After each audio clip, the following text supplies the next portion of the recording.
Troisième épreuve, c'est l'épreuve de trahison.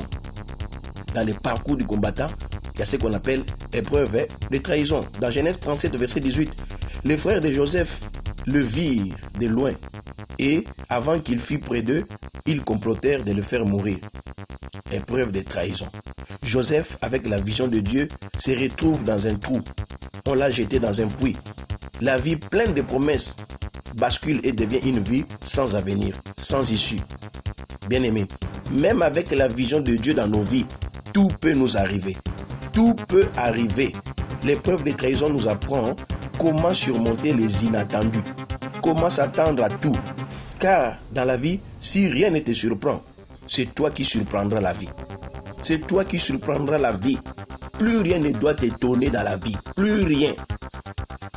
Moïse, exemple, le grand Moïse qui a libéré les enfants d'Israël pour les amener à Canaan avec tout ce qu'il a fait comme miracle. Mais il est mort avant Canaan. Moïse est mort avant d'arriver à Canaan. Mais Dieu n'était pas mort. Dieu n'était pas mort. Les enfants d'Israël pouvaient se dire, mais c'est Moïse qui nous a libérés là-bas, il est mort. Mais comment est-ce qu'on fera? Tout ce qui peut t'arriver, regarde à Dieu parce qu'il y a toujours une issue. Exemple, la mort précoce de tes parents. Si tes parents meurent avant que tu ne te réalises, cela ne veut pas dire que tu ne réussiras pas dans la vie. Tes parents peuvent mourir, mais Dieu n'est pas mort. Dieu n'est pas mort. On peut t'enlever du travail, mais Dieu n'est pas enlevé sur sa place. Il reste Dieu.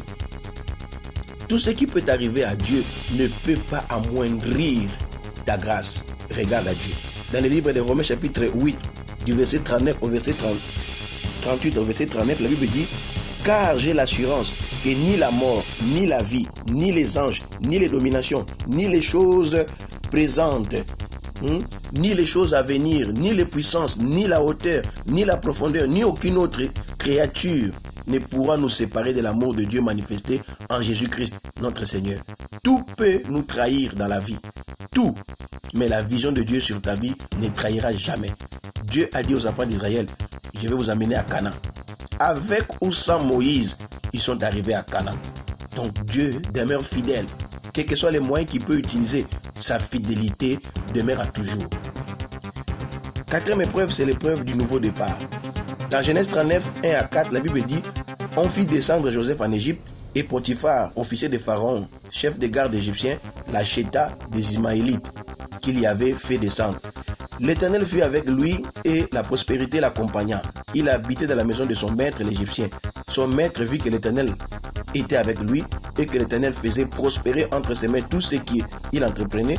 Joseph trouva grâce aux yeux de son maître qui l'employa à son service et l'établit sur sa maison et lui confia tout ce qu'il possédait.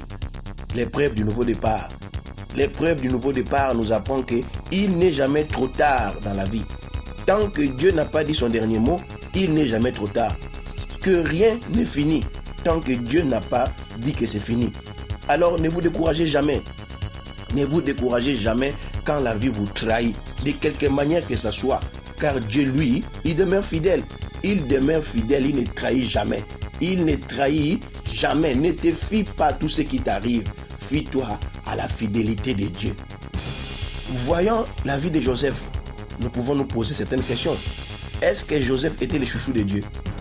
Non, Dieu n'a pas de chouchou. Mais alors pourquoi tout lui réussissait? Pourquoi tout réussissait dans la vie de Joseph?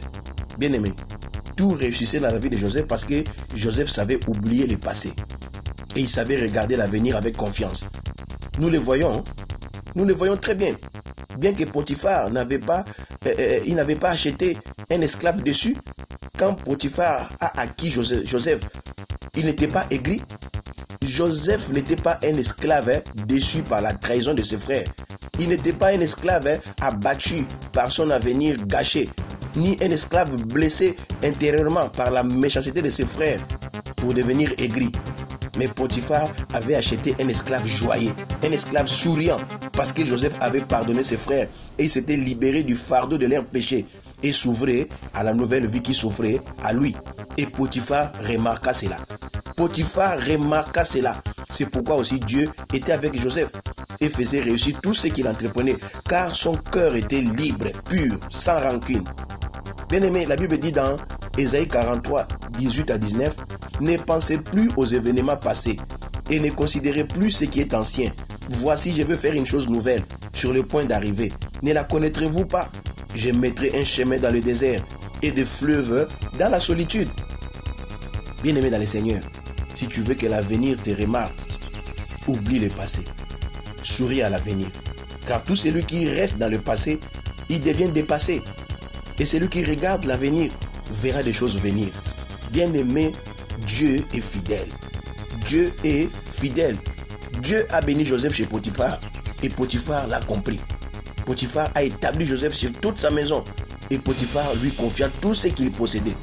Mais cela engendra encore une autre épreuve. La cinquième épreuve, c'est l'épreuve du succès. L'épreuve du succès. Le premier succès n'est pas un succès, mais c'est un test de succès. Un test de succès. Joseph ne s'est pas glorifié de la place qu'il occupait chez Potiphar. Non, non. Parce qu'il était appelé à plus que ça. Il était appelé à régner sur toute l'Égypte.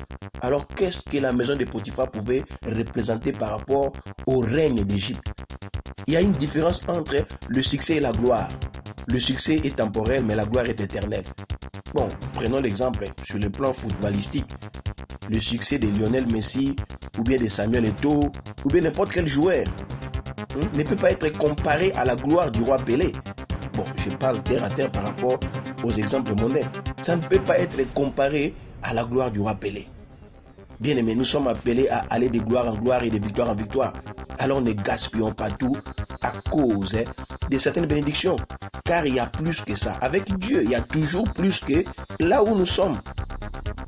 Dans le livre de 2 Corinthiens 3 au verset 18, la Bible dit: nous tous qui, le visage découvert, contemplons comme dans un miroir la gloire du Seigneur, nous sommes transformés en la même image, de gloire en gloire, comme par le Seigneur l'Esprit. Jésus savait qu'il devait sauver l'humanité. Il devait régner sur toute l'humanité par son œuvre à la croix. Et à un moment donné, on l'a appelé, on l'a supplié pour le mettre, pour l'établir comme roi. Mais il s'éclipsa et il a fui. Parce qu'il n'était pas appelé à être roi d'Israël ou roi de la terre ou bien roi d'une certaine portion de terre quelque part. Il devait régner sur toute l'humanité par rapport à son sacrifice à la croix. Bien aimé, sachez qu'il y a plus que ce que nous avons. Il y a plus que là où nous sommes. Alors, ne gaspillons pas tout. Ne gaspillons pas tout, bien aimé. Ne gaspillons pas tout parce qu'il y a des choses auxquelles Dieu nous appelle. La sixième épreuve, c'est l'épreuve du corps à corps. Épreuve du corps à corps. Dans Genèse 39, verset 7 et verset 12, la Bible dit: après ces choses, il arriva que la femme de son maître porta les yeux sur Joseph et dit: couche avec moi. Elle le saisit par son vêtement en disant: couche avec moi. Et il lui laissa son vêtement dans la main et s'enfuit au dehors. L'épreuve du corps à corps. Bien aimé, l'épreuve du corps à corps est un mélange de destinées. Et la meilleure façon de compliquer sa destinée, c'est de la mélanger avec la vie de quelqu'un d'autre. Et la Bible dit: tout autre péché que nous commettons est hors du corps. Mais quand tu commets l'impudicité, tu pèches doublement. Tu pèches et contre ton corps et contre Dieu. Dieu peut te pardonner parce que Dieu est miséricordieux et riche en bonté. Mais ton corps ne te pardonnera jamais. Bien-aimé dans le Seigneur, le nombre de tes partenaires sexuels est égal au nombre de vies mélangées. Cela est égal au nombre de malédictions empruntées. Cela est égal au nombre de destinées communes à vivre.